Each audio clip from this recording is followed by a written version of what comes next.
Wall Street veteran Bernard Madoff has been arrested and charged with running a $50 billion Ponzi scheme.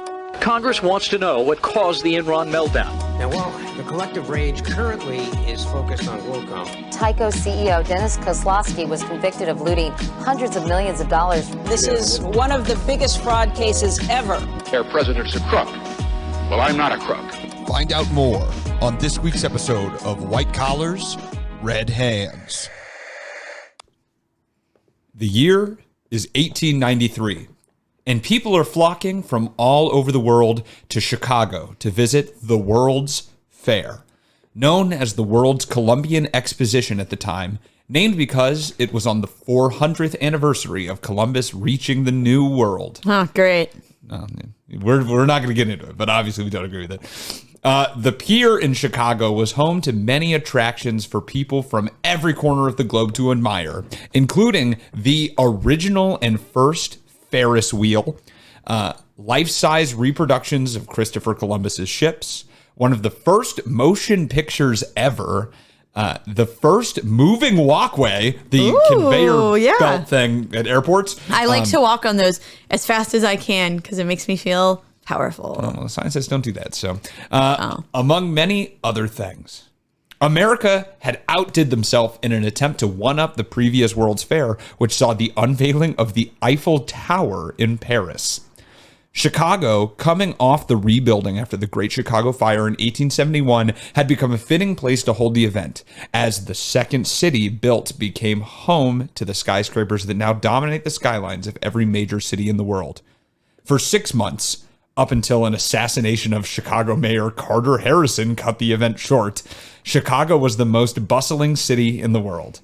And the event was so momentous, it is demarcated by one of the 4 stars that decorate the Chicago flag. But with every crowd, there is someone lurking to take advantage of those who they can separate from it.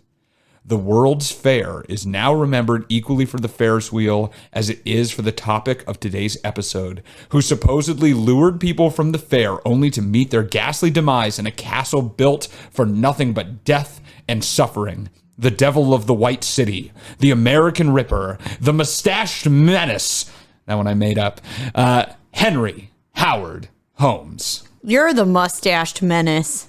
Wow, this man murdered people. I, not yet.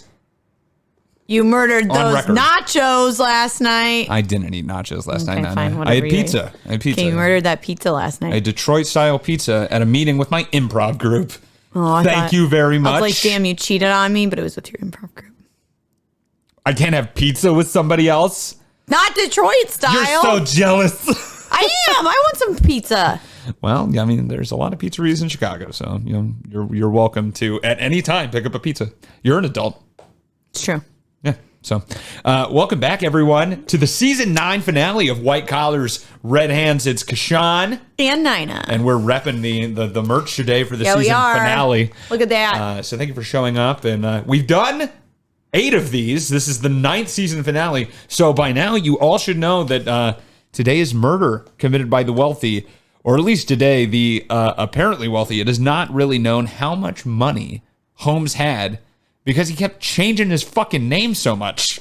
Probably to stay a secret. But we know that he was a big con man, and a lot of people thought he was a millionaire, so we're just kind of going with it. And also, it's another Chicago story. Last season finale was, of course, Leopold and Loeb. Oh yeah, that one was bad. The 2 young men in the early 20th century murdered a young boy right here in Chicago, and now we're going about 10 years before them to talk about H.H. Holmes, Dr. H.H. Holmes. Perfect. Why am I yawning? Okay.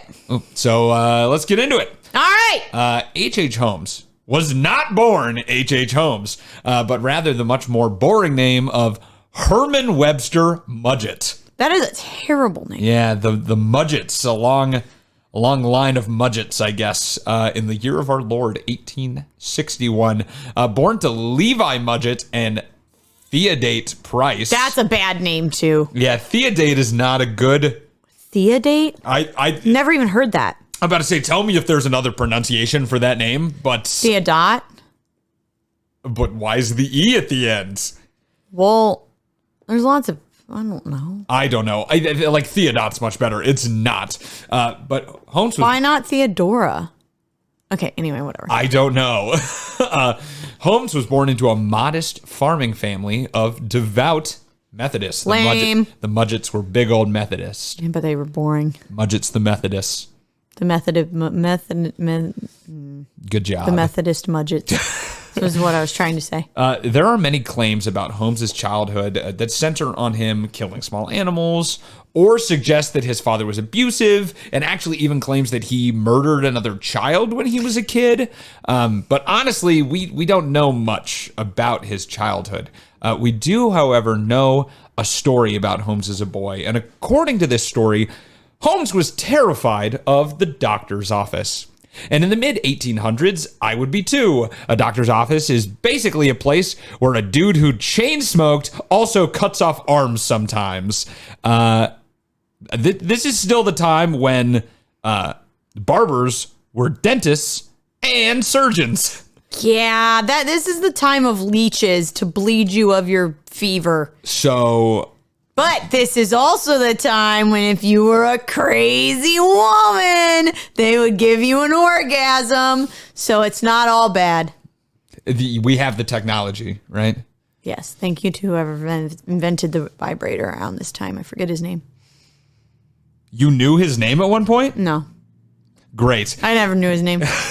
Great. But I appreciate his work. I'm just, I don't know. I'm just such a fan. I will say I would be afraid to use a vibrator from the 1800s. It can't be that much. What, you think it's going to explode? Yeah. It's like... How did they even charge it? Not batteries. I don't know. You think it was steam powered? Like they poured a bunch of water into a steam engine and they're just like... They like boiled water on the stove and then poured it into the vibrator? Just like, oh, all right, ma'am. Get rid of your 13 pairs of underclothes and let's crawl through that bush and get this steam-powered vibrator up in there. Oh my God. I hope they cleaned it in between uses too. They probably didn't know any better. Absolutely not. It gets all the magic off. Gets the magic off? That's how things worked back in the day. They were just like, I don't know, it's magic. Sean, that's foul. Also foul, Holmes' upbringing. Yeah. Holmes was supposedly horribly bullied because he was a huge nerd.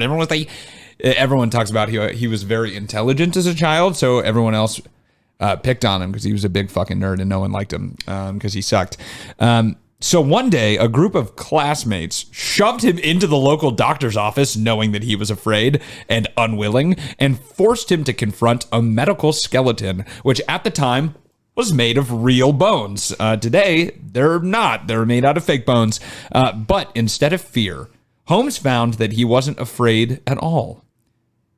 That how the bones were connected actually intrigued him, and he developed a deep love for medicine, or at the very least, a love for cutting people up and seeing how they work, which technically was kind of medicine at the time.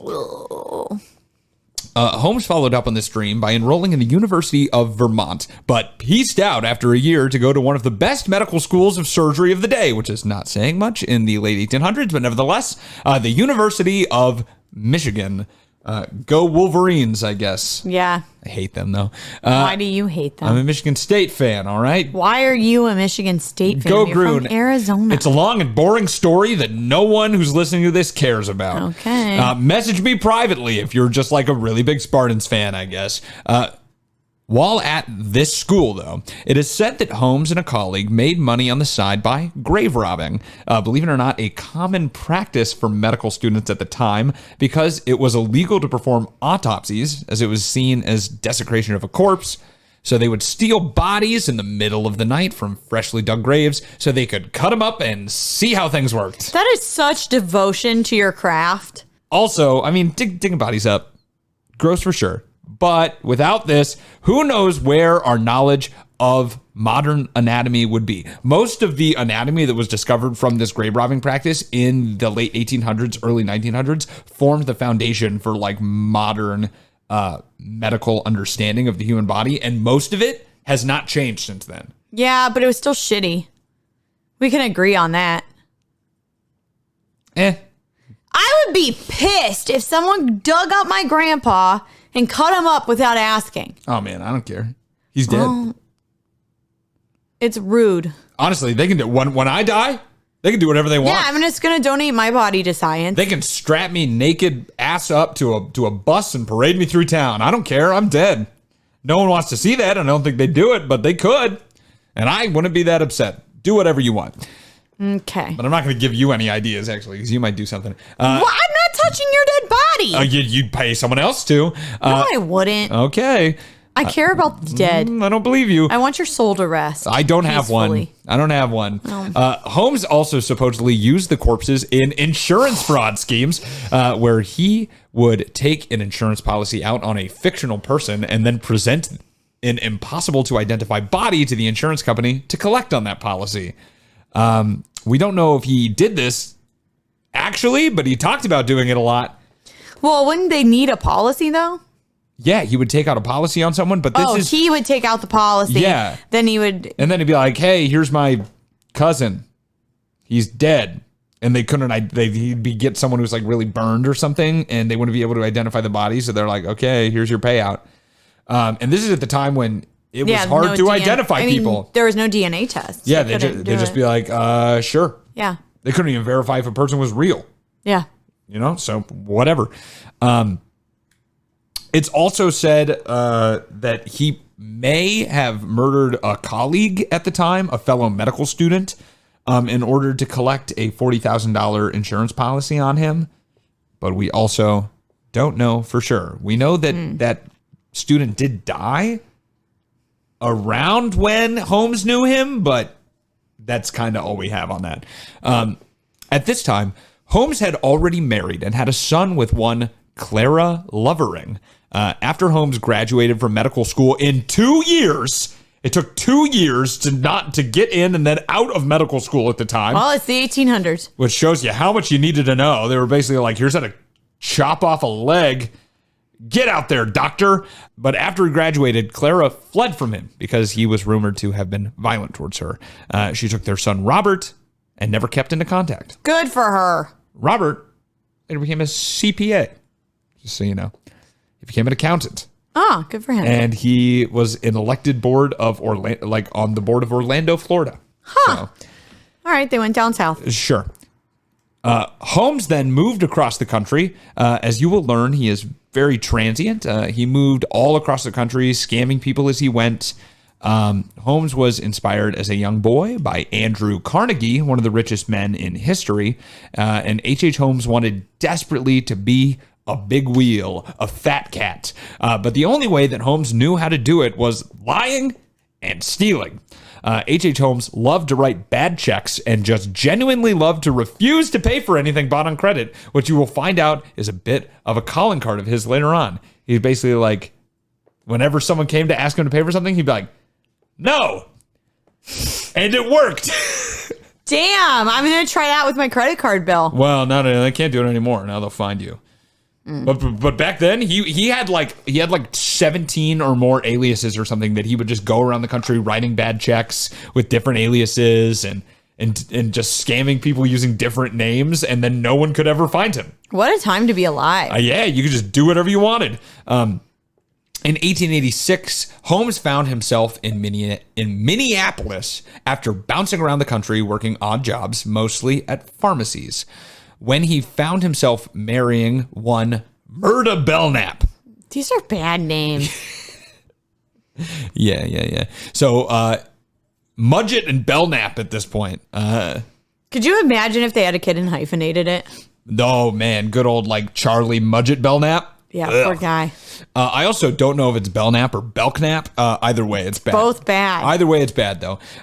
The only issue was that Holmes never fully divorced his first wife, Clara. Oops. Making his union to Murda illegal, although she wouldn't find that out until much later. She didn't know. He actually filed for a divorce, but then they couldn't contact Clara because they couldn't find her, so they never actually got annulled, but he married someone else.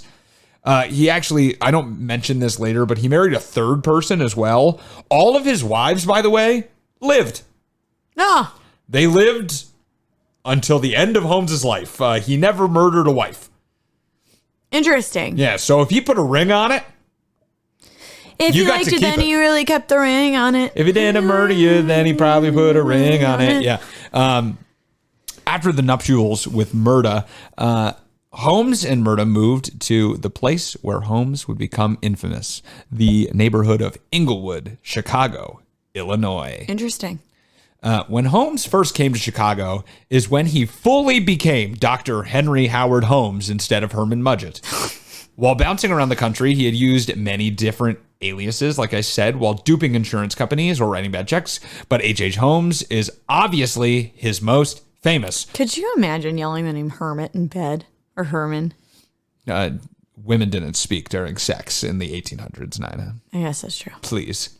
If you moaned or something, it was probably against the Lord. I don't know.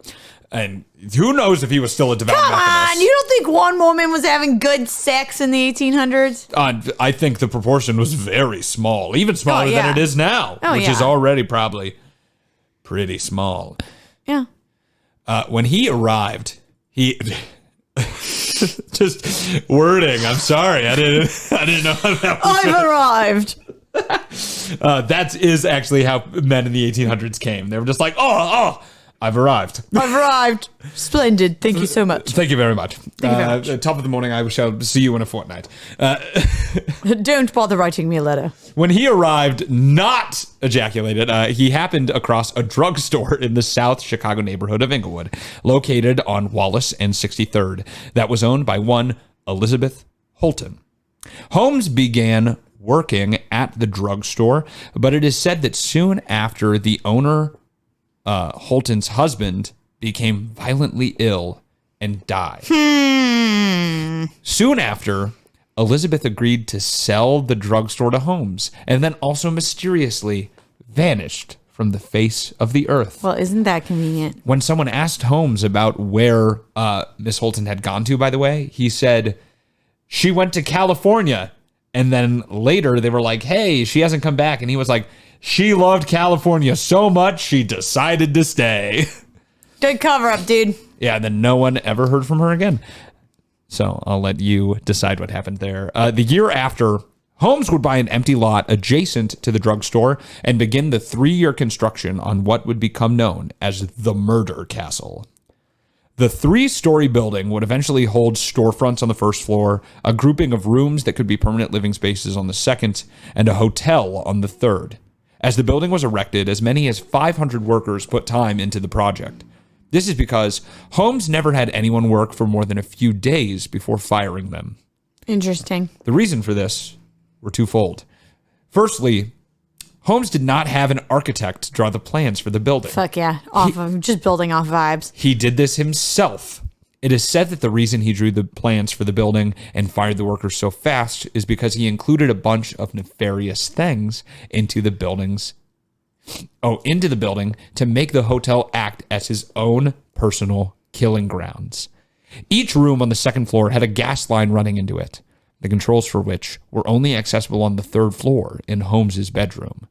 He had built the rooms to only lock from the outside, so that if Holmes wanted, he could simply lock a guest in the room, turn on the gas, and watch through a peephole as his victim suffocated to death, a method you will find Holmes was very fond of. What the fuck?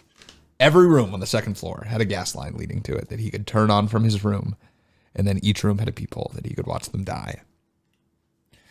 That's fucked up. Yes. On top of that, there were many grease chutes that led from the second floor to the basement so that Holmes could dispose of his victims' bodies without anyone seeing him. Waiting for the corpses in the basement was either a lime pit, a vat of lye, or a large furnace that Holmes had built in the basement, which he told the workers was for glass blowing, but could easily cremate a body. He meant ass blowing. Yes. Oh, this is my ass blowing furnace, actually. Do you want to get in? You want to get in? Mr. Holmes, please. Would you mind getting in the oven to clean it? Mr. Holmes, I would sooner try to climb up one of those grease chutes than have you blow my ass in that oven. Stop. Stop it. You stop it right now, goddammit. So, yeah, he could literally just, like, yeet a body into one of these grease chutes and slide all the way down like Sweeney Todd into the basement, and he could either dissolve them in a vat of lye or in lime, which is used to like tan leather. And they would just dissolve in that? Or he could cremate them. Yeah, well, their skin would. We'll find out what he was doing with everything else. Because was it a show or a serial killer that like used some sort of chemical to burn the body? This has actually been done a lot. You hear a lot about people who they get like 50-gallon drums and you can fill them with lye and like put someone in there and a full person will dissolve in lye. We're not advocating this. A full person will dissolve in like a couple days or something and be like unidentifiable. I think even bones dissolve in it. So, but you need to get a lot of lye, and they track that stuff now. Yeah. So don't do that at home, kids. Some rooms were said to have been soundproofed with asbestos so that no one would be able to hear the screams that emanated from them. And anyone who'd get in one of those rooms, they get asbestos poisoning. I'm about to say that's the long con, because 30 minutes later, bang, mesothelioma. They never even knew you murdered them. Mm-hmm. My grandpa had that. It's no fun. Oh, bro. He did. My family probably was entitled to compensation. Probably, if anything on TV is to be believed. And it is even said that in the basement, Holmes had put a stretching rack, like the ancient medieval torture device, and had no shit told the workers moving it in that he intended to use it to create a race of giants by stretching people out in some weird medical experiment. They're like, hey, ain't this the rack thing that they used to use in the medieval times? It's like, oh, no. I'm just stretch them out. I'm just trying to make giants. And then they didn't know anything about anything back then. So they were like, checks out. They're like, all right, anything to get away from that goddamn ass-blowing furnace. You went from Cockney to Southern. It was impressive. Yeah, well, they're cock Southern. Why am I saying Southern cocks? I'm just saying the weirdest things today. Holmes would therefore have workers only work for a few days and only on one small section at a time, so no one ever got the full picture of exactly what he was building. I mean, that's smart of him. The other reason, of course, being that he was a cheap prick and would accuse the laborers of doing a shoddy job before firing them and then refusing to pay them. What a bastard. Remember when I said he just said, I'm not going to pay you? That was his thing. This is just him doing it again. This sucks. I'm not going to pay you. And then he would just hire more people, and that's why it took 3 years to get the place built. And also, I guess it wasn't very structurally sound either, because it turns out if you have like one person build a staircase at a time, you're building and if you are a armchair architect, maybe your building doesn't turn out that good. But whatever. Another example of the I'm not going to pay method can be found in the castle, actually. Holmes had bought a large bank safe, like a vault, on credit, and then he put it like on the land and then had them build the house around the vault. And then refused to pay for it at all. So when the creditors came knocking, he told them, yeah, you can repossess my vault, but if you damage any part of my building, I'm going to sue the hell out of you. So the assessors weighed the risks and were like, I guess just keep it. What an asshole. How to get a free vault 101. Everyone's taking notes, right? All you have to do is build a building around it. Now, Holmes was still married to Murda, but he dressed very dashing, again, trying to be like Carnegie. He was said to have been tall and lithe, so he was popular amongst the women. Even back then, women were suckers for height. I guess so. And a good mustache and a bowler. Oh, fuck. I don't know if he always wore a bowler derby, but that's just what he has in his mugshot. So that's always how I picture him. Never mind. I was going to say my panties are moist. Gross. I was trying to think of what they would say back then. Oh, Nani, you're sliding off the chair. Stop. So he was already married to 2 women.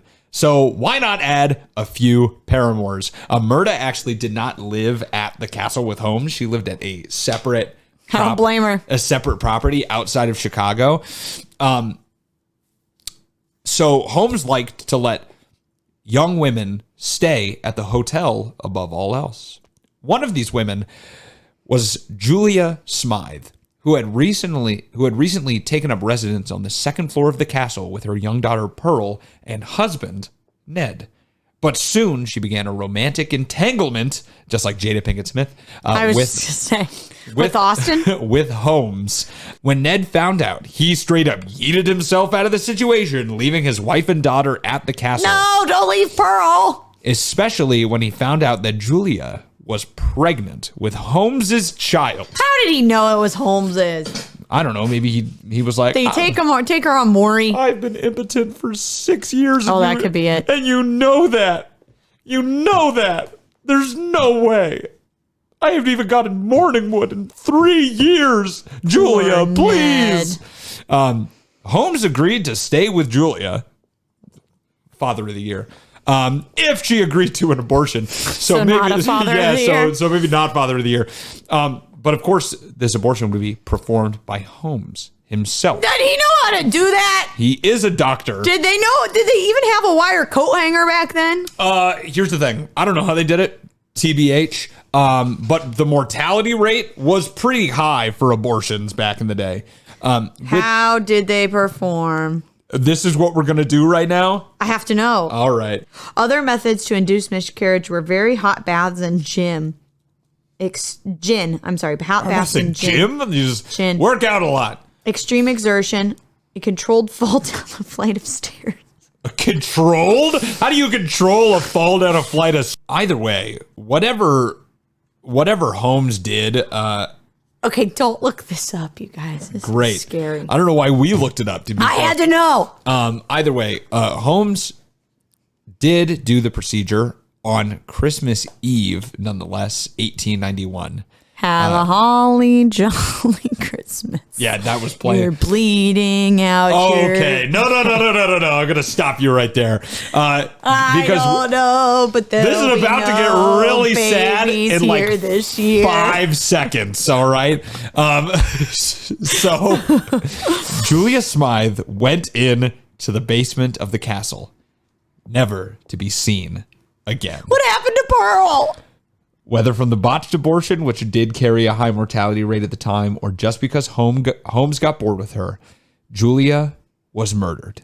And what is worse than that is that Pearl, the young daughter, was also never seen again after this night.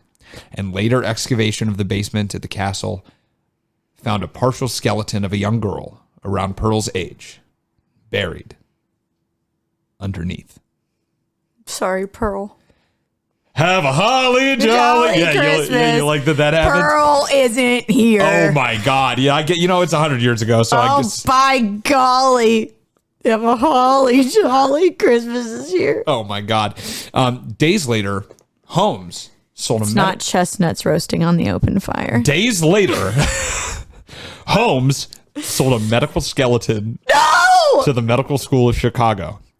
It is said that for many of his victims in the castle, Holmes would strip the flesh from the bone using lime or lye, then reassemble their bones to sell in this manner, especially because one of these things went for around $5,000 in today's money. It's actually not that much. So there could be as many as a dozen or more skeletons around the hospitals of Chicago that are one of his victims. People murdered by H.H. Holmes. Okay, but weren't they catching on that this guy has a surplus of skeletons? He was a doctor. That's where are you going to get him? He said, honestly, at the time, because so many people were just robbing graves, it was kind of just like you don't ask, don't tell policy. That they're like, we don't care where you got this. I hate this. So it is what it is. Holmes continued hiring and killing mistresses. Next was Emmeline Segrand, who Holmes hired to be his personal stenographer and quickly began sleeping with.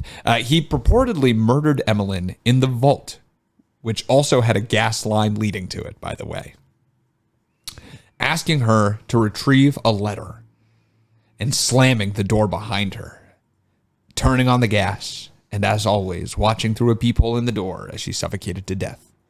Later, when the police searched the castle, they found a footprint etched in the door from Emmeline pushing on it with her bare feet.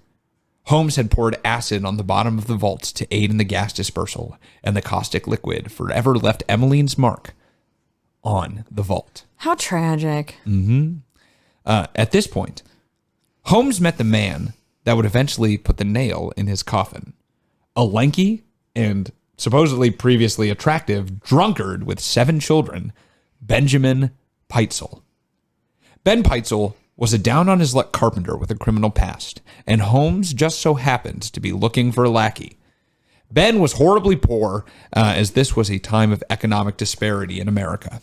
And 7 children and booze got pretty fucking expensive. So Ben agreed to be Holmes's right-hand man and was involved indirectly in the next murders. In 1893, 2 more victims were claimed after Holmes met Minnie Williams. She was the heir to a large patch of land in Fort Worth, Texas, which Holmes wanted desperately. And he somehow convinced her to sign over the deed to the land to Benjamin Peitzel, who was operating under the alias Benton Lyman. The only other person who could interfere with Holmes's retrieving the land, Minnie's sister Annie, came to visit Chicago. They spent a week enjoying the World's Fair happening at the time, before Annie and Minnie's families retrieved a note from the two that they had decided spontaneously to travel Europe. They were never heard from again. I don't think they went to Europe. I don't think they went to Europe either. I think they went to Englewood. I think they went into a vault, is what I think happened. Speaking of the World's Fair, it has been said that Holmes would lure people away from the fair. How long was the fair? 6 months. Oh. It lasted 6 months in 1890. Oh, man. Whatever. 3. I'm pretty sure it was 1893. From May 1893 to November. October 1893. All right, so 5 months. That's why the fair's only a week now. Yeah, well, this is the World's Fair, not just your regular just old county fair. Your regular old county fair, okay? Yeah, but I couldn't believe that was like 6 months. Jesus, can you imagine having like a tourist affair happening for 6 months? Imagine if the Olympics went on for 6 months.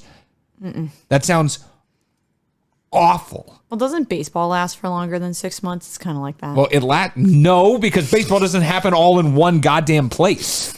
That's true. Okay. And yes, I said goddamn. We gotta. I still remember the review we got about like they said goddamn like 7 times. I'm like, fuck you, lady. That's not the 17th worst thing I fucking said in my life. Okay, so you better calm down. Wow, clearly Kashan is still heated about that. It's from like 2 years ago, and I am still upset about it, and I don't care. I was thinking the other day about how that person said that my voice sounded like it was reverberating off a toilet bowl or something. Yeah, but at least that one is true. Shut up. You saying goddamn is true too. Yeah, you're potty mouth. Yeah, you're right. Did he only kill women? For the most part. Yeah. Sexist pig. There are some men that were said to have gone missing, or like that one guy that owned the drugstore who maybe he killed or just let him die of cancer. I mean, who knows? But he was purported to have both, but more likely he killed women. Yeah. I think it's because he had power over women, though, is that he could like seduce women and then kill them. So he could probably seduce men too, but he just wasn't trying. Or maybe he did. I don't know. Who knows? So he's luring these people who are coming to the fair. But the only problem is that many people, especially attractive young women, had a habit of running out without paying their bill and also leaving all of their items behind in their rooms. Weird. But it didn't seem to bother Holmes much, though. It can't be proven that Holmes murdered any rogue travelers during the fair, but he sold quite a few skeletons in those 6 months. At this point, things had gotten a little too hot for Holmes in Chicago, as either him under the name Holmes or one of his many other aliases had been the subject of over 50 lawsuits in Chicago alone. Damn. And an insurance company was coming down on him for arson after Holmes set his own house on fire and attempted to collect the insurance money. So he decided to move to his brand new piece of land in Fort Worth, Texas. Oh, how convenient. Where there was even mumblings that he was looking to build another hotel on that land. It never happened, but he was looking to maybe franchise the Murder Castle. What did he do with the OG of Murder Castle? Oh, it was still operating, just without him present. And he wanted to get into one more big score before calling it quits. He asked Peitzel if he would be a part of it, and he responded, "You son of a bitch, I'm in." So Peitzel knew he was killing people? I mean, maybe. Oh, or just another scheme. This is just another scheme. Oh, gotcha. The idea was to have Peitzel fake his own death, masquerading as an inventor named B.F. Perry, which this is just such a stupid idea, but whatever. Like, why did he have to be an inventor? They're like, yeah, it's dumb. It feels like a college actor writing a backstory to a very small role. They're like, and I'm an inventor, and my name is B.F. Perry. And they're like, you're tree number 2. Calm down, Kyle. But they had him dress up as B.F. Perry, pretend to be B.F. Perry, so that his wife could collect the $10,000 insurance policy for all of them to split. Which, by the way, Peitzel faked that he was B.F. Perry for like 6 months, like registering as him and living as B.F. Perry for like 6 months before the scheme actually went down. Acting is living truthfully under imaginary circumstances, Sean. I'm calling it right now. Ben Peitzel invented the method. Probably. He was the first method actor. In 1894, Holmes was actually jailed for a few days for the selling of mortgaged goods in St. Louis, which is a weird charge. But that's what he was in for before he eventually got bailed out. In the pen, though, he met another prisoner serving a 25-year sentence named Marion Hedgepeth. And for some reason, unknown to anybody, he told Hedgepeth all about the insurance scheme that he was brewing. Why would he do that? I don't know. But he did. He even asked Hedgepeth if he knew a lawyer who was chill enough who would be part of the plan, because he needed a lawyer on their side to file the paperwork. And somehow Hedgepeth did know a guy, and Holmes told him that he would give him $500 of the insurance money for the referral if it worked out. So in Philadelphia, later that year, the plan was enacted.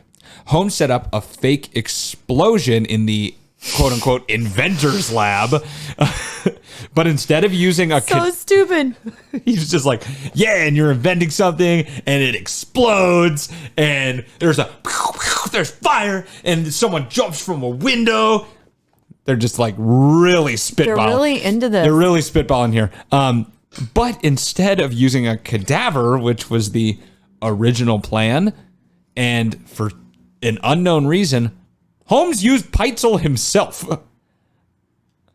killing him with chloroform before setting his body on fire with benzene. Oh, man. Yeah, so he just killed Peitzel instead. The insurance company bought the story of Peitzel's death. I mean, he also did have the real body, so maybe that's part of it, and paid out the insurance claim to Holmes. But the police who retrieved the corpse afterwards were not so impressed.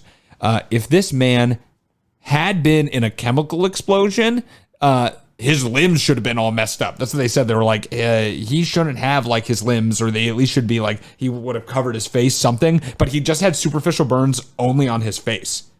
That's not going to work. On top of that, the body literally reeked of chloroform. Like he had doused him in chloroform. And had it just been like trace amounts, it probably would have been impossible to test for it, because obviously forensic science at the time was not CSI. Yeah, they weren't doing anything like that. They didn't really know how to do anything, but anyone with a nose knew that some foul play must have been involved. They were literally like, this guy smells like chloroform. He didn't plan this out very well. I was like, I think something's amiss here. That being said, they still would have had an issue identifying Peitzel or linking Holmes to the case had it not been for the fact that Holmes made an enemy of Marion Hedgepeth by never sending him the $500 he promised him. You idiot. When Hedgepeth read about Peitzel's death in the newspapers, he recognized the scheme and after never receiving the money, decided to contact the Pinkerton Detective Agency to report what had happened, which by the way, just a little side note, the Pinkerton Detective Agency is crazy. They were the first and only at this time National Crime Investigation Agency that coordinated across borders to catch people and to share information across borders between locations. That's crazy. Everywhere. Something the police wouldn't do until the late 20th century, like after Ted Bundy. Like after the Ted Bundy murders is when they started doing it across is when borders. Police started talking to each other about crimes. In That's like nuts. the 70s. But the Pinkertons were doing it in the late 1800s. They also pioneered mugshots. They came up with the idea of mugshots to keep a database of known criminals. The police didn't do that first. It was the Pinkerton Detective Agency. Interesting. This is also where the term private eye comes from, because their like motto was like the all-seeing eye. Mm-hmm. So when you hired someone, you were having a private eye. They had eyes everywhere.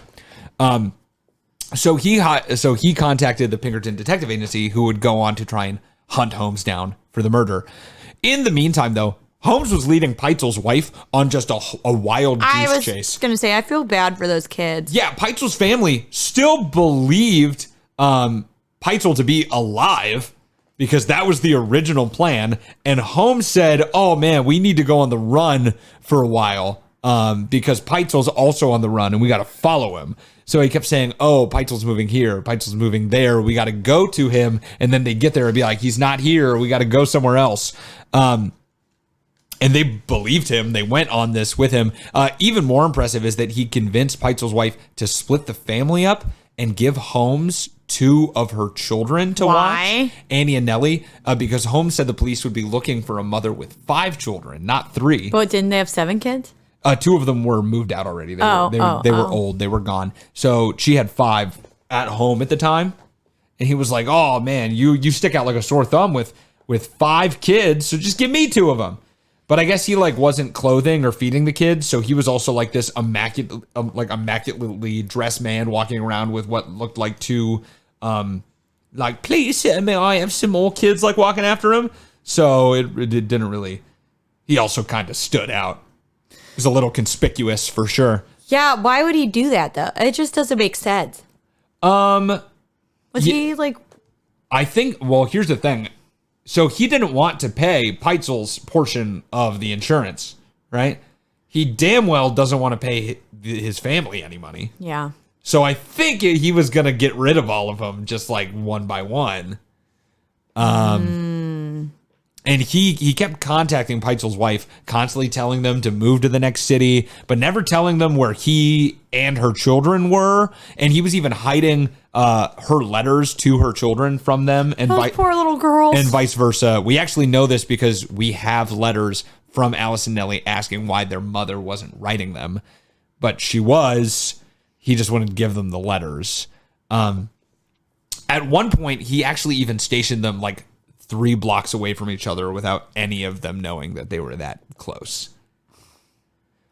Unfortunately, though, Miss Peitzel would never see Alice or Nellie ever again, as Holmes later admitted to convincing them to enter a trunk before locking it and boring a hole in the top.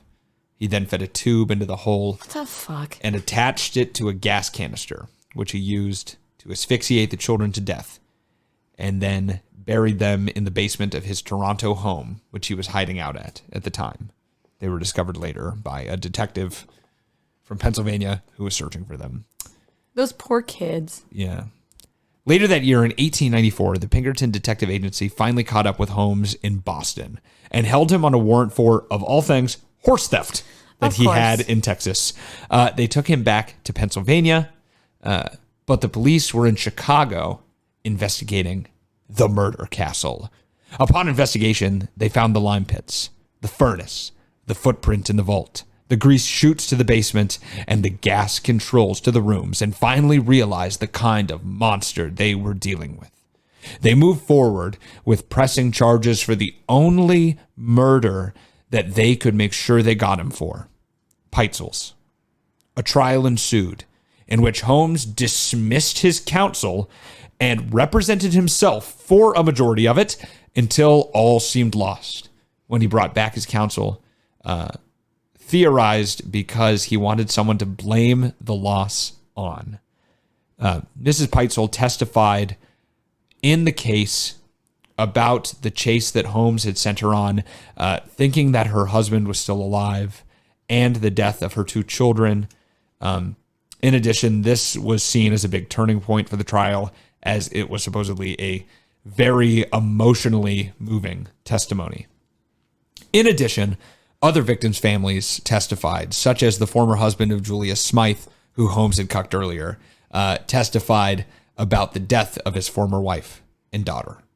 After a short deliberation, the jury had returned with a verdict: guilty, and he was sentenced to death. Good. Holmes maintained his innocence for a while, even writing a manuscript during the trial that became popular, painting this as a frame job and a witch hunt, and that he was innocent because at this time, this was one of the most sensationalized cases ever. Oh, I'm sure. H.H. Holmes is highly regarded as the first American serial killer. He is the first convicted serial murderer in American history. So this was a big thing. So they published this everywhere. But he flipped on a dime after William Randolph Hearst, the newspaper magnate who you might remember from our episode about the death of Thomas Ince, which took place on Hearst's boat. He offered Holmes $7,500 to confess to his crimes in writing so he could print it in the headlines. Holmes took the money and wrote a detailed confession to 27 different murders, including all of the ones he was accused of and sprinkling a few more in, just for good measure. Starting it off with a now infamous quote. Yes, I was born with the devil in me. I was born with the evil standing as my sponsor besides the bed where I was ushered into the world, and he has been with me since. It didn't stay with him that long, however, as on May 7th, 1896, Holmes was hanged to death outside the Moyamensing prison in Philadelphia. His rope did not break his neck, and after 15 minutes of struggle and choking, Herman Mudgett, a.k.a. Henry Howard Holmes, was pronounced dead at last. After his death, he asked for his casket to be buried encased 10 feet deep in the ground and encased in concrete out of the fear that his grave would be robbed. Nah, fuck off, dude. Just like he had robbed so many in college, so that people would not get the chance to open him up and see what made him tick. In response to claims that H.H. Holmes was not the man put to death that day, his body was exhumed in 2017 upon the opening of his coffin. His body had been so well preserved by the concrete that his mustache was still intact, as well as most of his clothes, over 100 years later.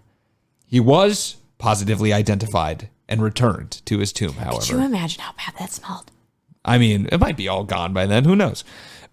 Marion Hedgepeth was pardoned for his work in locating Holmes, but was later killed in a shootout with police in 1909. Years after, the caretaker of the murder castle, Patrick Quinlan, committed suicide by strychnine, leaving only a 3-word suicide note behind, leaving people to wonder what he had seen in his time at the hotel. And that note simply read, "I couldn't sleep." Well, and I know you don't believe in ghosts, but I do, and I'd have to think that place was haunted AF. Speaking of Holmes's famous, or infamous, I should say, murder castle, if you are a morbid traveler and wanted to see the site yourself, you will be poorly disappointed, as soon after the entire place was destroyed in a fire. Oh, yeah. The site was torn down in 1938, and in its place was built the Englewood Post Office, which still stays there to this day. I would not build anything there. It's still a post office. So if you want to mail a package, you can head down to 63rd Street and go to the Englewood Post Office and be like, "This is, people died here." I'm sure more people have died in that post office since. I mean, probably. It's been a long time. All right. So that's most of the story. But there's a little caveat here at the end. I had a dilemma when putting this episode together, and that was exactly how I wanted to tell this story. You might have noticed that I said a lot of things like it is said, or it is purported, or they say this. This is not just for storytelling effect, but rather there's been many tellings of the Holmes story that are rooted in historical documentation that say a lot of the claims that are spread about him, many of them I said here, are actually false. Like the fact that the police found anything of note in the hotel when they searched it. It turns out that's not true. There is no contemporary documentation from then that says they found anything at the hotel. And that means no chutes, no gas pipes. They did find a glass furnace and some bones in the basement, but that's it. They did find secret rooms, but I guess they were used to store items that Holmes had bought on credit so that when creditors came, they couldn't find them. They couldn't repossess them.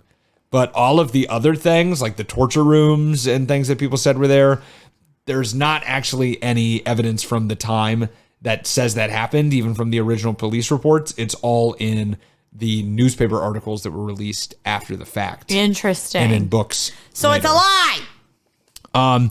Or, by the way, the couple that Holmes murdered for the drugstore in Chicago, well, there is actually documentation that they lived well past Holmes and into the 20th century. Both of them, even the one that supposedly had cancer. And a lot of the other people that Holmes had claimed to have murdered turned out to still be alive way after he died. Well, it is a thing with serial killers that where they will just say they've killed people just especially if you pay him $7,500. Yeah. So that's almost what he killed Beitzel for, to be fair. Yeah. Also, supposedly the hotel portion of the castle wasn't even finished until after the World's Fair, which means the entire hypothesis of him luring guests to the hotel also might just be completely false. Even Harold Schechter, the author of one of the most quoted H.H. Holmes books, Depraved, who is a great true crime writer. He's written a lot of really big historically accurate as possible exposés on a lot of popular serial killers. He has walked back some of the things that he said and said that he spread a lot of these ideas. And he said that many of them are actually probably myths spread by yellow journalism, which we also talked about during the death of Thomas Ince episode. You'll remember that Thomas Ince probably died of an ulcer. Yeah. But because of yellow journalism, they said that he was murdered. Yeah. And this was probably some of the same thing. It was around the same time. I, however, decided I would rather tell the interesting story, but still do my due diligence at the end by telling everyone that although Holmes was definitely a murderer, he definitely killed people, probably around 7 to 8. He very well may not have been the devil with the murder mansion that he is widely painted to be, but rather a depraved con man who was willing to murder people just to get money. They actually don't even think a lot of people say now that he might not have even been a true serial killer. His motive was almost definitely business most of the time, to kill people just to get something, get money. Still, that's a lot of people to kill. Yeah, anything more than 0 is a lot in my experience. So, was H.H. Holmes a demon? Was he the devil in the White City? Maybe not. But his story of being a con man that wanted nothing more than money in this world is still applicable to this show. Most of his money may have been fake. We don't really know. But H.H. Holmes definitely appeared as a millionaire to the outside world. In reality, he was merely refusing to pay for things and murdering people to take their valuables. Yeah, millionaires still do that today. Well, fair. Maybe a little bit more indirectly, but yeah. And when the law finally caught up to him, he would split. There are many questions of what H.H. Holmes was in reality, but I think we can at least narrow it down to evil dude. The world's Columbian Exposition may represent one of the stars on the Chicago flag, but H.H. Holmes represents the darker side to the city, the evil within the splendor. And with this, and the story of Leopold and Loeb last season, something was definitely wrong with this here city in the early 1900s. Yes. So thank you guys for listening. Yes, another season finale. That's the story of H.H. Holmes and the end of season 9. Hell yeah. We're coming up on a round 10. A round 10 coming up. We're going to hit our 100th episode.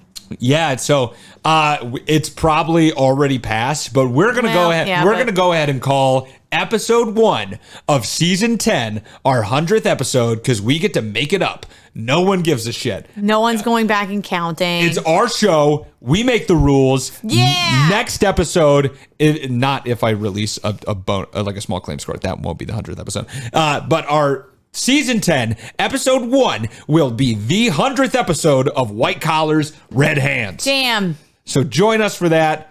Maybe we'll do something fun. I think we should get pizza.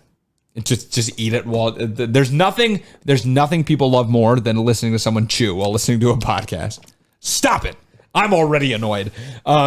So thank you guys for listening, for supporting us through 9 seasons. It's been a ride. This season's been even more interesting because I've been in grad school the whole time, and I've been busy as hell. So thank you. Yeah, he's been stressing me out. So thank you for sticking with us. I've still had fun doing these episodes. It's just I'm sticking a lot of other information in this your brain, so I don't remember everything as much all the time.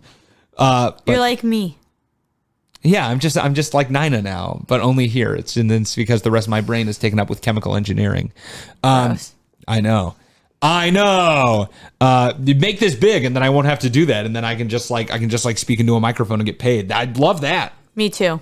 Mm-hmm. And you can do it, and you know how you do it. Tell them how, Kashan. You can give us a rating or leave us a review. Share our stuff. You can leave us a rating on Spotify or on Apple Podcasts. And you can write us a review on Apple Podcasts if you're listening there, which most of you are. Less than 80% now. We've spread out across some other platforms now, but still a solid like 60% of you are listening on Apple Podcasts. Thanks, guys. So if you are and you haven't done that yet, do it. What are you doing? That's totally free. Another free way to do it.